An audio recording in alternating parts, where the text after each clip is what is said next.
ఇక పాకిస్తాన్తో ఎవరు పోరాడతారు అన్నది. పాకిస్తాన్కు అమెరికా ఒక గట్టి మిత్రదేశం మిలిటరీగా. ఎందుకంటే పాకిస్తాన్ ఏర్పడినప్పుడు ఇండియా ఏర్పడింది. ఇండియానేమో నాన్ అలైన్డ్ కంట్రీ, అలీన దేశమైంది. పాకిస్తాన్ అమెరికా నాయకత్వంలోని central treaty organisation, SEATO south east Asia treaty organisation, ఇందులో పాకిస్తాన్ మెంబర్ అయింది. పాకిస్తాన్ ఇది అమెరికాకు non NATO ally, biggest client. మనము కొంటాం అమెరికా నుంచి, మనకన్నా ఎక్కువ కొంటుంది పాకిస్తాన్.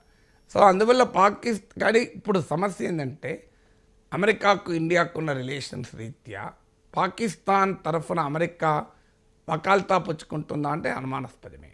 అందులో ఆఫ్ఘనిస్తాన్లో తాలిబాన్లతో అమెరికాకు ఒప్పందం కుదిరినాక ఇలా పాకిస్తాన్ రెలవెన్స్ కాస్త పోయింది 2021 నుంచి.